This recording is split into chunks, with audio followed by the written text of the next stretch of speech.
নমস্কার সবাইকে। বিজি পাঠশালা ইউটিউব চ্যানেলে সবাইকে অনেক অনেক স্বাগত।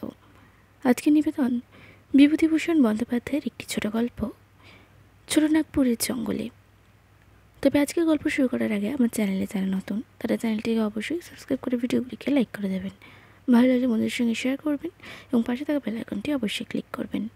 শুরু করছি আজকের নিবেদন। শহর বা তীর্থের জাঁকজমক গোলমাল আমার ভালো লাগে না। আমি চিরদিন নির্জন ভালোবাসি, তাই পাহাড়, নদী, বন জঙ্গল দেখে বেড়াই। বন জঙ্গলের ভগবানের সৃষ্টির কি সৌন্দর্যই না দেখি। 1949 সালের নভেম্বর মাস। আমি তখন ঘাটশিলায়। ছোটনাগপুরের জঙ্গল দেখার স্বাদ হলো। মিস্টার সর্দার সিংও রাজি হলেন। আর দেরি নয়, দুজনে বেলা 3টের ট্রেনে ঘাটশিলা ছেড়ে চক্রধরপুর এলুম। রেস্তোরাঁয় চা খেয়ে দুজনে চললুম হরদয়াল সিংয়ের বাড়ি। সেখানে রাত্রে খাওয়া দাওয়া সেরে রেস্তোরাঁতে গিয়ে দুজনে রাত্রি যাপন। সকালে হরদয়াল সিংয়ের বাড়ি থেকে এলো ক্ষেত থেকে সদ্য তোলা মূলো। চায়ের সঙ্গে সেই মূলো খেয়ে দুজনে মোটরে করে বেরিয়ে পড়লাম। ভগবানের অসীম দয়া, তাই এমন সব বন্ধু পেয়েছি, না হলে এমন আরামে আমাকে জঙ্গলে নিয়ে যেত কে।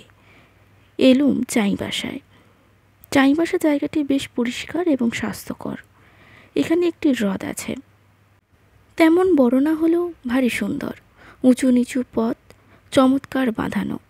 পথের একদিকে পাহাড়ের শ্রেণী, আর একদিকে টানা জঙ্গল, সরকারি ফরেস্ট। এই জঙ্গলে ছোটোখাটো জীবজন্তু আছে।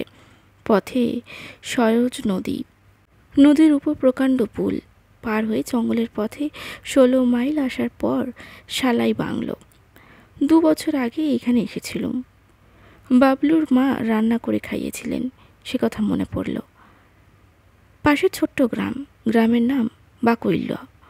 বাকৈল্যায় সপ্তাহে 2 দিন হাট বসে, নানা জিনিসপত্র বিক্রি হয়। এই হাটে বাবলুর মা একদিন চাদর কিনেছিল, এখানকার তৈরি চাদর। জঙ্গলের দৃশ্য এখানে অদ্ভুত, অপরূপ সৌন্দর্য। নিস্তব্ধ বনভূমি যেন সৌন্দর্যের পসরা উন্মুক্ত করে রেখেছে, যাকে বলে ভীমকান্তি দৃশ্য। বাকৈল্যায় পৌঁছালুম বেলা তখন 1টা। ইন্সপেকশন বাংলো আছে, সেখানে উঠলুম। সঙ্গে সঙ্গে খাবার দাবার ছিল। খেয়ে একটু বিশ্রাম করে মিস্টার সিংয়ের সঙ্গে বেরোলুম জঙ্গল দেখতে। বহু দূর চলে এলুম। ক্রমে সন্ধ্যা হলো, চারিদিক নির্ঝুম নিস্তব্ধ। আকাশে একটুখানি চাঁদ গাছপালার আড়ালে কোথায় লুকিয়ে আছে, দেখা যায় না।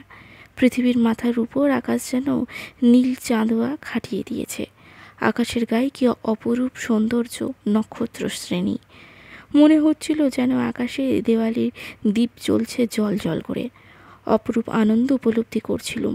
মনে হচ্ছিল ভগবানের কি মহাশিল্প এই পৃথিবী। বাবলুর কথা মনে হলো। তার যেন চোখ খোলে, সে যেন ভগবানের শিল্প চোখে দেখতে পায়। বাংলায় ফিরে এলুম খানিক রাত্রে। পরের দিন সকাল 8টায় আবার বেরোলাম জঙ্গলের পথে। দুধারে কি ঘন জঙ্গল, আর গাছে গাছে কত রকমের লতা পাতা। গাছপালার আড়ালে ওদিকটা যেন শুকনো আছে। পথ চলা পথিক পথে যেতে যেতে জঙ্গলের সব ঐশ্বর্য দেখে যাবে, সে উপায় নেই। সে সৌন্দর্য পুরোপুরি দেখতে হলে পথ ছেলে জঙ্গলে ঢুকতে হবে। কত রকমের ফুল ফল, দেবকাঞ্চন ফুল ফুটে আছে, পিটুনিয়া ফুটেছে। নভেম্বর মাস, জায়গাটা আশ্চর্য রকম ঠান্ডা। করম, কভিলা, শাল, পিয়াল প্রভৃতি গাছগাছরা, বুনো কলা, বুনো বাঁশ গাছ প্রচুর। দেখতে দেখতে কুঁড়ো নদীর ধারে এসে বসলুম। এখান থেকে 7 মাইল দূরে একটা স্টেশন। খানিকক্ষণ বসার পর মোটরে চড়ে খজুরিয়া হয়ে একটা গ্রামে এলুম। গ্রামে হোদের বাস, সকলেই খ্রিস্টান। মেয়েদের মাথায় লাল ফিতায় বাঁধা, সকলেই কাজকর্ম করছে। এখানে এক পাদ্রী আছেন, তার নাম ধনকুমার হো। তার সঙ্গে খানিক আলাপ হলো। বাংলে ফিরে এলুম। বেলা তখন 1টা। স্নানাহার সেরে শুয়ে পড়লুম। শোবা মাত্রই নিদ্রা। ঘুম ভাঙলে উঠে দেখি বেলা পড়ে এসেছে। বারান্দায় বেরিয়ে এলুম। বারান্দায় সামান্য রোদ পড়েছে। সামনে পাহাড়ের শ্রেণী, সেসব পাহাড়ের গায়ে রাঙালো রোদ। বসে বই পড়তে রাখলুম, রিসার্চ এজ। পড়তে পড়তে সন্ধ্যার অন্ধকার ঘনিয়ে চারিদিকে বেশ ঠান্ডা হয়ে এলো। তখন ঘরে এলুম। ঘরে আগুন জ্বালা হয়েছে। আগুনের পাশে বসে আর বই পড়া, প্রেমচাঁদের গল্পের বই। বই শেষ করে খাওয়া দাওয়া। তারপর অনেক রাত্রে ঘরের বাইরে বারান্দায় এসে দেখি বনের কি শোভা। আকাশে অসংখ্য তারা জ্বলজ্বল করছে। তারার ঝিকিমিকি আলোয় নিস্তব্ধ বনভূমি দেখাচ্ছে যেন স্বপ্ন দিয়ে ঘেরা। আর কোনো কথা নয়, মন কেবলই বলে ভগবানের কি অপরূপ সৃষ্টি। বিকেলে মিস্টার সিংয়ের সঙ্গে গৈকেলা গ্রামে বেড়াতে বেরোলুম। ঘুরে ঘুরে সব গ্রাম এর পেছনে একটা ডুংরির উপর উঠে বসলুম। সূর্য যখন অস্ত যাচ্ছে, কি চমৎকার দেখাচ্ছিল। এমনই সুন্দর জায়গা আর এমনই সুন্দর দৃশ্যের ছবি কত কল্পনা করেছি, কিন্তু কল্পনায় এই দৃশ্য কোনোদিন ধরা পড়েনি। ভগবান আজ সেই ছবি চোখের সামনে ফুটিয়ে তুলেছেন।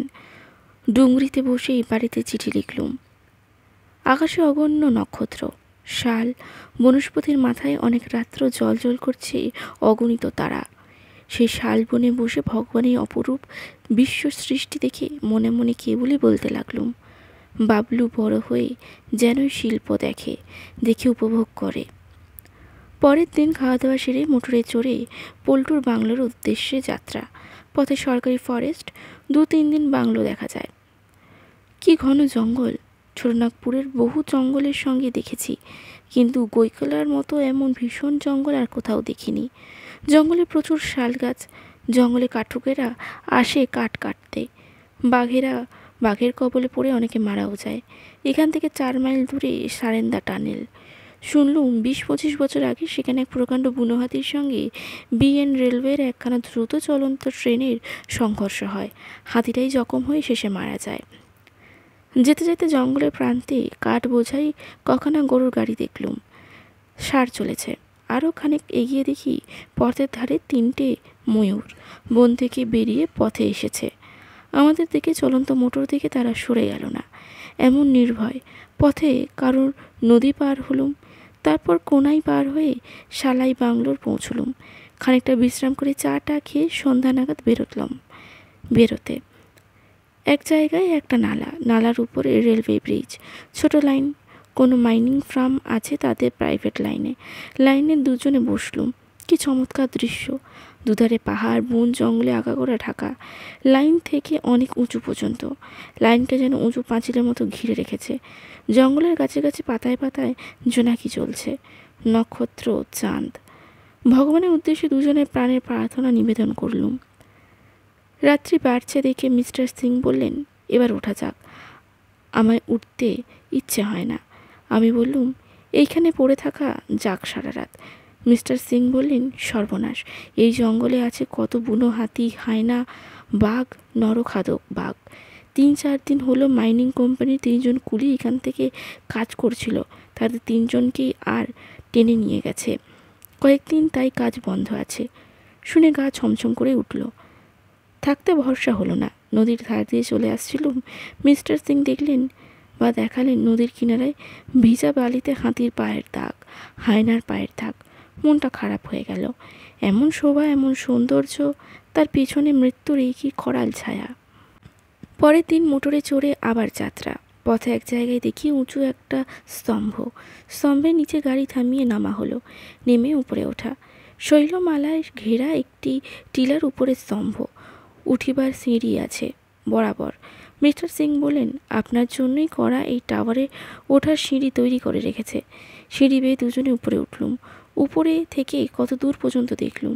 বেশ উঁচু পাহাড়ের শ্রেণী। সিং বললেন, শশাঙ্ক দেবারুর পাহাড় এই 3000 ফুট উঁচু।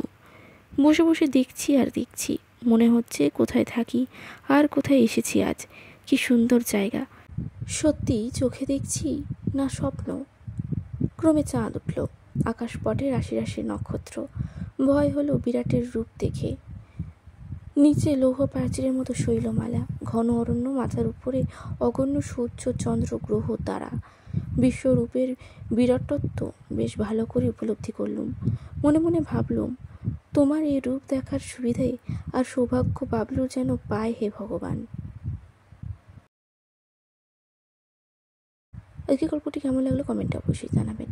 ভালো লাগলে লাইক করবেন, বন্ধুদের সঙ্গে শেয়ার করবেন এবং পাশে থাকা বেল আইকনটি অবশ্যই ক্লিক করবেন। এবং আপনারা কমেন্টে অবশ্যই জানাবেন আপনাদের কী ধরনের গল্প ভালো লাগে, ভৌতিক গল্প নাকি প্রাকৃতিক সৌন্দর্যের গল্প, নাকি অন্য ধরনের কোনো গল্প? কমেন্টে অবশ্যই জানাবেন।